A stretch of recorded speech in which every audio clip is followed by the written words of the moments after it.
வணக்கம். மற்றொரு இன்றைய பதிவினூடாக இணைந்திருக்கின்றோம். இன்றைய நாளில் பல்வேறுபட்ட வகையிலான தமிழ் மக்கள் சார்ந்தான நகர்வுகள் ஏராளமாக இடம்பெற்றுக் கொண்டிருக்கிறது. இதிலும் குறிப்பாக தமிழ் மக்களுக்கான நீதி, சர்வதேச விசாரணை வேண்டும், உள்ளக பொறிமுறை தேவையில்லை என்கின்ற நிலைப்பாடு தொடர்ச்சியாக அழுத்தம் கொடுக்கப்பட்டு கொண்டிருக்கிறது. இருந்தாலும் அரசாங்கம், ஸ்ரீலங்கா அரசாங்கமானது உள்ளக பொறிமுறைதான் என்கின்ற வகையில் அவர்களுடைய பிடிவாதம் என்பது ஏராளமாக இருக்கிறது. அதேபோன்று தமிழர் தாயக பகுதியில் இருக்கக்கூடிய உறவுகளும் சர்வதேசம்தான் வேணும், எங்களுக்கு உள்ளக பொறிமுறை வேண்டாம் என்பதிலும் அவர்கள் கொஞ்சம் ஆணித்தரமாக தீர்க்கமான உறுதியான முடிவோடு இருக்கிறார்கள். இவைகள் சார்ந்து பார்க்கின்ற பொழுது சர்வதேச விசாரணை வேண்டும் என்று தமிழ் கட்சிகள் இங்கிருந்து அல்ல ஜெனீவா சென்று கூக்குரலிட்டாலும் அதற்கு எமது அரசு அடிபணியாது என்று சொல்லி நீதியமைச்சர் கர்சன நாணயக்கார சொல்லியிருக்கிறார். இலங்கையில் இடம்பெற்ற மனித உரிமை மீறல்கள் மற்றும் போர்க்குற்றங்களால் பாதிக்கப்பட்ட மக்களுக்கு உள்ளக விசாரணை மூலம் நீதி வழங்க தேசிய மக்கள் சக்தி அரசு நடவடிக்கை எடுக்கும் என்று நீதியமைச்சர் சொல்லியிருக்கிறார். உள்ளக விசாரணையை தான் ஐநா மனித உரிமைகளின் பேரவையின் ஆணையாளரும் வலியுறுத்தியுள்ளார். இலங்கையின் இறையாண்மையை மீறி சர்வதேச சமூகம் செயற்பட முடியாது என்றும் அவர் சுட்டிக்காட்டியிருக்கிறார். கடந்த அரசுகள் போல் நாம் நீதி வழங்க நடவடிக்கைகளில் பின்னிற்க மாட்டோம். மனித உரிமை மீறல்கள் மற்றும் போர்க்குற்றங்களினால் பாதிக்கப்பட்ட மக்களுக்கு நீதி வழங்கியே தீருவோம். நீதியமைச்சர் இந்த விடயத்தை சொல்லியிருக்கிறார். நீதியமைச்சர் கர்ஷன ராஜகருணா, பிரதி அமைச்சர் முனீர் மௌலவி உட்பட அந்த அமைச்சின் அதிகாரிகள் கொண்ட விசேட குழு இந்த வாரம் ஜெனீவா செல்கின்றது. ஐநா மனித உரிமைகள் பேரவையின் கூட்டத்தொடர் ஜெனீவாவில் நடைபெறுகின்றது. இதில் பங்கேற்பதற்காகவே இந்த குழு அங்கு செல்கிறது. வெளிவிகார அமைச்சர் விஜிதகேர தலைமையிலான இந்த குழு கடந்த திங்கட்கிழமை ஜெனீவா சென்று இலங்கை நிலைப்பாட்டை அறிவித்து நாடு திரும்பியுள்ளது என்று சொல்லப்பட்டிருக்கிறது. இந்த நிலையில் நீதியமைச்சர் தலைமையில் விசேட குழு ஜெனீவா செல்லவிருக்கிறது. அந்த குழு ஜெனீவாவில் உள்ளக நடவடிக்கைகளின் முன்னேற்றத்தை சுட்டிக்காட்டவும் உள்ளக பொறிமுறை விசாரணைகளை வலுப்படுத்தும் செயல்முறைகளை வலுப்படுத்தும் முயற்சிகளில் ஈடுபடும் என்றும் சொல்லப்பட்டிருக்கிறது. இது இவ்வாறு இருக்க ஜெனீவாவில் இலங்கையின் இனப்படுகொலைக்கு நீதி மற்றும் சர்வதேச பொறுப்புக்கூறல்களுக்கு கோரிக்கைகளை முன்வைத்து பாரிய போராட்டம் ஒன்று முன்னெடுக்கப்பட்டிருக்கிறது. குறித்த பாரிய மக்கள் பேரணியானது சுவிட்சர்லாந்தின் ஜெனீவாவில் நேற்று தினம் நடைபெற்றுக் கொண்டிருக்கும் ஐக்கிய நாடுகள் மனித உரிமைகள் பேரவையின் 60வது அமர்வின் கவனத்தை ஈர்க்கும் வகையில் இந்த பேரணி ஏற்பாடு செய்யப்பட்டிருந்தது. அரசு அடிபணியாது எனும் நீதி அமைச்சர் சொல்லியிருக்கிறார். தமிழ் தேசத்துக்கு எதிராக இனப்படுகொலையை நடத்தியதற்காக இலங்கையை சர்வதேச குற்றவியல் நீதிமன்றத்துக்கு பரிந்துரைக்குமாறு சர்வதேச சமூகத்தை வலியுறுத்துவதற்காக நூற்றுக்கணக்கான தமிழர்கள் இந்த பேரணியில் பங்கேற்றதாக தெரிவிக்கப்படுகிறது. இவ்வாறான நிலையில் சர்வதேச விசாரணை வேண்டும் என்று தமிழ் கட்சிகள் இங்கிருந்து அல்ல ஜெனீவா சென்று கூக்குரலிட்டாலும் அதற்கு எமது அரசு அடிபணியாது என நீதியமைச்சர் கர்ஷன நாணயக்கார சொல்லியிருக்கிறார்.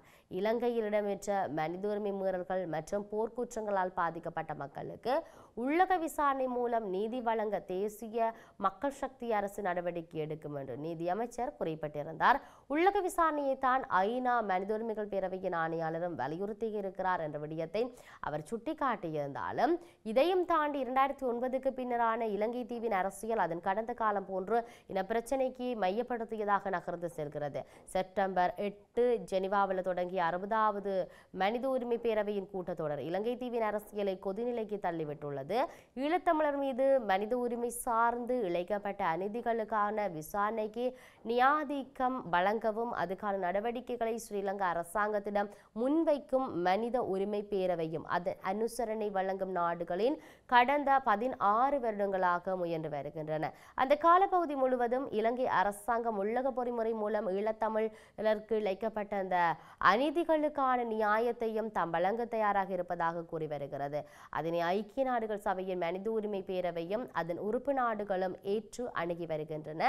உள்ளக பொறிமுறையை ஏன் ஈழத்தமிழர்கள் நிராகரிக்கிறார்கள் என்பதை முன்வைப்பதாக இந்த விடயம் தற்பொழுது அமைந்திருக்கின்றது. அது சார்ந்து உங்களோடு நான் பேசிக் கொண்டிருக்கின்றேன். உள்ளக பொறிமுறை என்பது இலங்கை தீவின் அரசியல் அமைப்பு வரைவுக்குள்ள முன்வைக்கப்படுகிற சட்ட மற்றும் ஒழுங்கு சார்ந்த நியாதிக்க செயன்முறை புரிந்து கொள்ளப்படுகின்றது.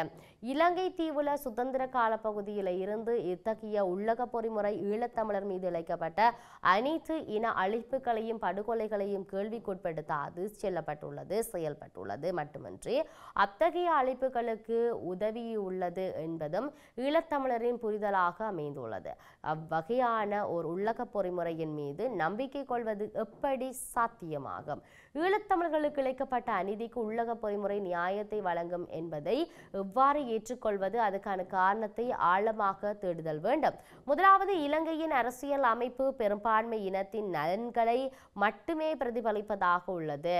அரசியல் அமைப்பின் அதிகார கட்டமைப்பு, நிர்வாக அணுகுமுறைகளும் நியாதிக்க செயல்முறைகளும் பெரும்பான்மை இனத்தின் அதிகார வர்க்கமும் அதனை பாதுகாக்கும் முப்படைகளையும் பௌத்த மதத்தையும் அதன் அணிகலன்களையும் பேணுகின்ற செயல்முறையோடு ஜாப்பின் வரைவுகளும் முன்வைக்கப்பட்டுள்ளன. குறிப்பாக பௌத்த மதத்துக்கு சிங்கள மொழிக்கும் அதாவது சிங்கள அதிகார வர்க்கத்துக்கும் பெரும்பான்மை மக்களின் ஜனாதிபதி மற்றும் பாராளுமன்ற கட்டமைப்புக்கும் முக்கியத்துவம் வழங்கப்படுகிறது. பெரும்பான்மை மக்களுக்கு வழங்கியுள்ள அத்தகைய முக்கியத்துவமும் ஏனைய சிறுபான்மை தேசியங்களுக்கோ அவர்கள் பின்பற்றும் மதத்துக்கோ மொழிக்கோ வழங்கப்படுவது இல்லை. இலங்கை தீவை ஒரு பல்லின சமூக கலாசார அடையாளங்களை கொண்ட நாடாக இனங்காட்ட தவறியிருக்கிறது. அரசியல் அமைப்பின் உள்ளடக்கம் முழுவதும் அதன் சட்டங்களும் சரத்துக்களும் முழுமையாக தென்னிலங்கை அதிகார வர்க்கத்தின் நலன்களுக்கு மட்டும் இசைந்து கொடுக்கும் அல்லது முதன்மைப்படுத்தும் முறையாக உள்ளது. சில சந்தர்ப்பங்களில் சிறுபான்மை தேசியங்களுக்கு சட்ட திருத்தத்தில் முன்னுரிமை கொடுத்தாலும் அதன் நடைமுறைப்படுத்தாத அரச இயந்திரத்தை கொண்டுள்ளது என்பதைத்தான் இந்த இடத்தில் நாம் உங்களோடு பகிரக்கூடியதாக இருக்கிறது. இரண்டாவது, 1948ஆம் ஆண்டு முதல் 2025ஆம் ஆண்டு வரை நிகழ்ந்த அனைத்து இனப்படுகொலைகளுக்கும் குழுக்களாக, தனியன்களாக மற்றும் தனியான இராணுவ அணிகளாக மேற்கொள்ளப்பட்ட அனைத்து வகை நடவடிக்கைகளையும் படுகொலைகளையும் நியாயப்படுத்தும் விதத்தில் நியாதிக்கத்தின் போக்கு காணப்படுகிறது. அதன் மீது விசாரணைகள் மேற்கொள்ளப்பட்ட போதும் அவற்றுக்கான தண்டனைகள் இன்றியும் விசாரணைகளில் உண்மைத்தன்மைகள் இன்றியும் நீதி செயல்முறை முன்னெடுக்கப்படாமலும் அநீதி இழைக்கப்படுகிறது. மாறாக இத்தகைய குற்றச்செயல் என்பதை குற்றமாக கூட கருதாத நிலையொன்றை இலங்கை தீவின் நியாதிக்க மன்றுகள் கொண்டிருக்கின்றன. அது ஈழத்தமிழருக்கு மட்டும் அத்தகைய நியாதிக்கத்துக்கும் பலவீனப்படுத்தப்பட்ட ஒன்று கூறிவிட்டு கடந்து செல்ல முடியாது. மாறாக சிங்கள இளைஞர்களுக்கும் ஜேவிபிக்கும் எதிராகவும் அத்தகைய அநீதி அரங்கேற்றப்பட்டிருக்கிறது. இது ஜேவிபியின் ஆட்சியிலும் அதே வடிவம் பின்பற்றுதலுக்கான ஒரு செயல்முறை ஒன்றையே அரசாங்கம் ஜெனீவாவில் நிகழ்த்தியுள்ளது. மூன்றாவது, உள்ளக பொறிமுறை ஊடாக சாதாரண சிங்கள மக்களையும் சிங்கள இளைஞர்களையும் படுகொலை செய்ததை கூட ஜேவிபியினருடைய ஆட்சியில விசாரிக்கப்பட முடியாதுள்ளது. தனது படுகொலைகளையும் அழிப்புகளையும் நியாயப்படுத்துகின்ற அதிகார வர்க்கமாக ஜேவிபி மாறிவிட்டது. இத்தகைய படுகொலைகளுக்கும் அழிப்புகளுக்கும் அதிகார வர்க்கம் கூறும் நியாயம் இலங்கை தேசியத்தின் பாதுகாப்பு, இறைமையும் ஒருமைப்பாடும் என்பதாகும். அதனையே முன்னிறுத்தி அதிகார வர்க்க படுகொலைகள், இனப்படுகொலைகள், கட்டமைக்கப்பட்ட இனப்படுகொலைகள், ஊழல்களையும் ஆக்கிரமிப்புகளையும் நியாயப்படுத்தி வருகிறது. அரசாங்கமும் அதன் எல்லைக்குட்பட்ட மக்களின் நலன்களுக்கானது என்பது அறிவுபூர்வமானதாகவும் நியாயத்துக்குட்பட்ட விதத்திலையும் ஏற்றுக்கொள்ளப்பட்ட வரைவாகும். அதனை ஒரு தரப்பு ஆதிக்கம் செய்வது என்பது இலங்கையின் அரசியல் அமைப்பு வரைவில் உள்ளடக்கமாகும் என்ற விடயம் சொல்லப்பட்டிருக்கிறது.